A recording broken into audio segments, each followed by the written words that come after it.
On va accueillir à nouveau une autre personne donc, pour un nouveau témoignage. Il s'agit du médecin principal Marie Moulin de l'équipe de France militaire de judo.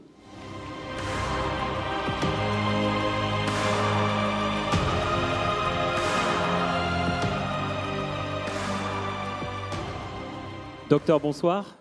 Vous avez obtenu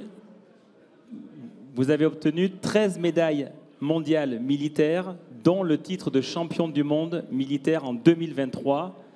Alors la première question, elle est assez simple. Comment vous arrivez à concilier votre métier et le sport de haut niveau? Bonsoir. J'ai préparé des petites notes avec ma plus belle écriture de médecin, donc je vais m'en servir. Donc voilà, ça fait 13 ans maintenant que je suis en équipe de France militaire de judo et je remercie tout particulièrement le major Guillet qui me fait confiance depuis de nombreuses années. Je représente également le service de santé des armées, qu'on oublie peut-être un peu trop souvent puisqu'on travaille souvent dans l'ombre. Alors voilà, ça fait 13 ans que je pars sur les compétitions internationales et ça correspond aussi au début de mes études. Donc moi, je suis militaire d'active, donc médecin militaire à Metz, donc dans un régiment de l'armée de terre qui fait partie de la brigade franco-allemande, petit clin d'œil pour nos camarades allemands. Et mes journées sont bien remplies entre consultations, visites médicales, formation à l'hôpital militaire du local et aussi je pars en mission avec tous les militaires. Donc voilà, en Afrique, en Europe et d'autres belles contrées du monde.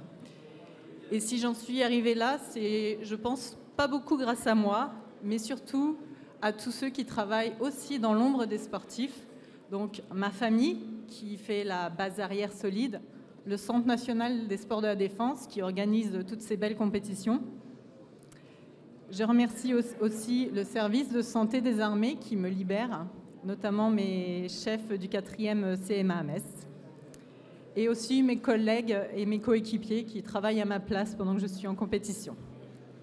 Voilà, donc merci à tous parce que toutes ces médailles, c'est aussi les vôtres.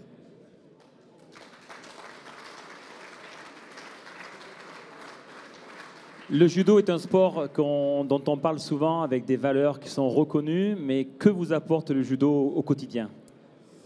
Donc, si vous l'avez bien compris, je me préserve du surentraînement depuis quelques années, bon, sans avoir échappé aux blessures, mais évidemment, le judo donc, a un code moral qui résonne avec les valeurs de l'armée. Si je devrais en citer deux qui m'ont formée depuis toute petite, ce serait le respect et le contrôle de soi.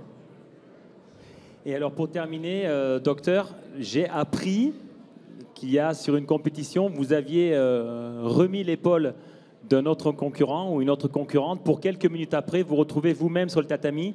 Comment vous avez fait pour vous remobiliser et ainsi être compétitive? Alors oui, ça arrive régulièrement, malheureusement.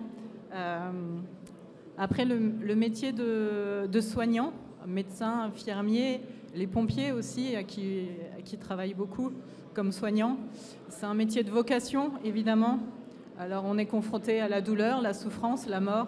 Oui, je plombe l'ambiance. Et du coup, on se forme une carapace qu'on appelle la blouse blanche d'ailleurs. Et c'est pareil, on est souvent confronté aux urgences. Donc mentalement, on est soumis à rudes épreuves. Et il faut tenir, il faut résister. Alors ce pauvre pilote à qui on a remis l'épaule, c'était compartimenté. Mais moi, je pense, ça m'est arrivé, par contre, de venir en aide à mes coéquipières qui se sont blessées devant moi. Et là, la charge émotionnelle est quand même plus compliquée. Voilà. Merci beaucoup, docteur, pour ce témoignage.